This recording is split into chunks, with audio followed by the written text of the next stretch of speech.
In this video I'm going to recommend my top 20 Atari VCS games that are still worth having a look at today, and the Atari versions are probably actually the best versions of those games. Not quite making the list at 22 is Warlords, released in 1981. It basically is a breakout, 4 players, everyone against everyone. The reason why I can't quite recommend it as a game is it's a 4-player paddle game, which are very difficult to emulate. If you have real hardware and a pair of paddles though, I would highly recommend Warlords, and that would actually make my list. At 21, Video Olympics, not quite making the list for the same reason as Warlords. Video Olympics is essentially Pong.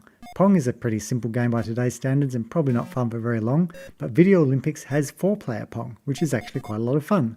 It's really easy to play, easy to get into for people that aren't really into video games, but again, it's a 4-player paddle game. If you have 2 paddles and Atari, I would have to highly recommend Video Olympics. 20, so the first game that actually does make my list is Jawbreaker, a Twitch reflex simpler than Pac-Man, released in 1981 by John Harris. There were versions on other computers, but the Atari version is at least equal to all of those. At 19, Solar Fox, a weird mix of a space shooter and a Pac-Man game. Although there is an arcade game which is technically superior, this is such a simplified version you kind of have to think of it as a different game, and it's quite a fun game in its own right. At 18, Skydiver, really typical of a lot of games that came out on the Atari, a very second generation game, very simple but still a lot of fun. 2 players each control a skydiver trying to land on a pad more accurately and quicker than the opponent. A lot of fun, really simple. Number 17, Yar's Revenge. Couldn't really have a list of the top 20 without having this one in. It's such an original game and such a classic. Can't honestly say that I was a huge fan of it, or I didn't really have it back in the day and haven't really got into it since, but it's such an unusual and again second generation game that it really is worth having a look. Number 16, Frostbite. Frostbite is like a cross between Frogger and Qubit. Wasn't on any other system. You're basically a little Eskimo jumping from iceberg to gather up ice bricks to build your igloo. Really simple but really fun, lovely graphics, really well put together simple game. Number 15, Turmoil. A shooter where you move up and down, left and right on the screen, shooting enemies coming at you. Much the same as Tempest, but on a more 2-dimensional plane. Some enemies can only be shot in one direction, some enemies leave bonuses behind which you can rush down the column to pick up. Really simple, really fast, twitchy shooter. Number 14, Fishing Derby. Another second generation game. Just almost a terrible game, but just somehow gets through it with its simple charm. You're basically playing against the computer or another player to catch as many fish as possible. The fish towards the bottom of the screen are worth more than the fish at the top, and you have to avoid the shark. Very simple. You're not going to play it for hours, but for a couple of games, it's quite a lot of fun and it has a lot of charm. Number 13, Kaboom. Another paddle classic. Because it's only a 1-player paddle game, easy to emulate. Basically, you're controlling your water bucket, catching bombs being dropped by the prisoner from above. Number 12, Battlezone. This one might be biased. I had this game back in the day and I absolutely loved it. And one of the things that I find interesting about it is the fact that it's a tank game and it's 3-dimensional. Because the Atari was originally designed to play 2 games, Tank and Pong, it's really quite fascinating that they managed to make a proper 3-dimensional game like Battlezone on it. Very primitive by today's standards. Is it better than the arcade game? Kind of yes and kind of no. The arcade game had much better atmosphere and much better graphics, but the Atari version was much faster and action-packed. Number 11, Aardvark. Bit of a cheat because this is a homebrew released in 2019, but it's such an amazing game that I have to mention it. It's basically an Atari version of the arcade game Anteater, and they really got it spot on. It's sort of a weird little Pac-Man game of sorts where you're controlling an aardvark's tongue going down an anthill, catching bugs, avoiding poisonous enemies and stingers.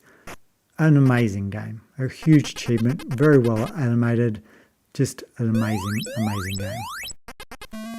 Number 10, Dragon Stomper, the very first RPG on a home console.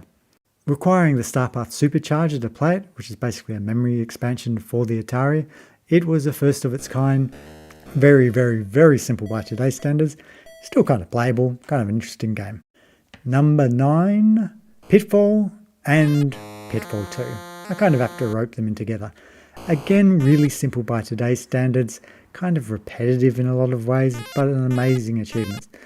Pitfall came out only a year after Donkey Kong and introduced the whole idea of a sprawling, long-play platforming game. Pitfall 2 was another huge technical achievement on the Atari. Huge sprawling levels, released in 1984, a year before Super Mario, it featured multiple characters, swimming, save points. Yes, it's a bit repetitive by today's standards, but still a landmark game and worth checking out because of that. Number 8, Space Invaders. Atari had a great version of Space Invaders with a lot of really interesting variations in it. Do you want to have invisible aliens? Do you want to have zigzagging bullets? Do you want to have cooperative play? Turn the game on with the reset button down and you'll get double bullets. Number 7, Phaser Patrol. Another Starpath Supercharger game, which basically means you need the Starpath memory expansion to play it. It's a rip-off of Star Raiders, but it's my favourite rip-off of Star Raiders. Really fun game. I kind of miss these first-person, very simple space shooters that just were around for a while in the 8-bit generation and kind of disappeared after that. Number 6, River Raid. Another one of those games that somehow managed to be complete within the Atari.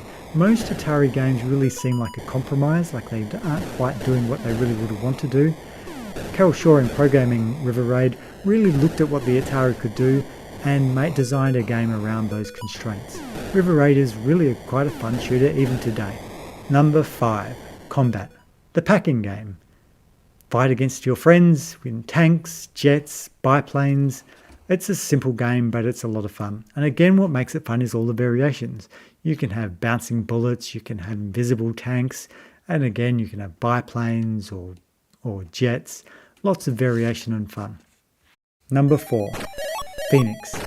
Demon Attack is probably better known as essentially a rip-off of Phoenix, but Phoenix on the Atari is a really excellent conversion, and I actually think it's better than the arcade game.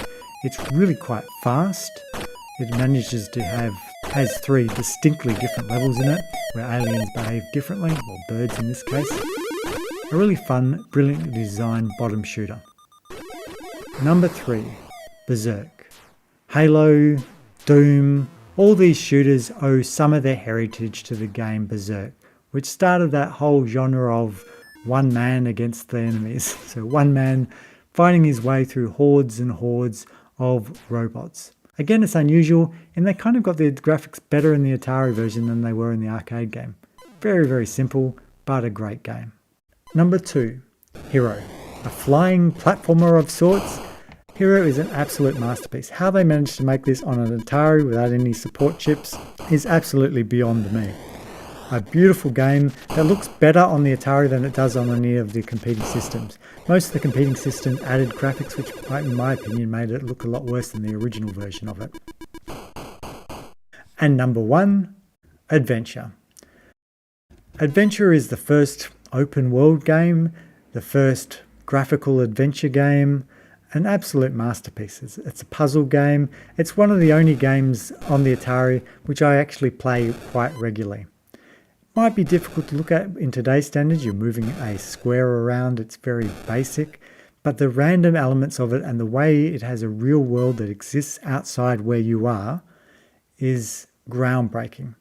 And it even has limitations in it that become part of the game. So flickering, which is annoying in most games, is a part of Adventure, but it actually is a part of the game as well. You actually want the game to flicker in certain times if you want to avoid the dragons, and you don't want it to flicker if you need to pick things up and so forth. So that it actually is part of the strategy of the game. An amazing game. And that is my top 20 Atari VCS games. Thank you very much for listening.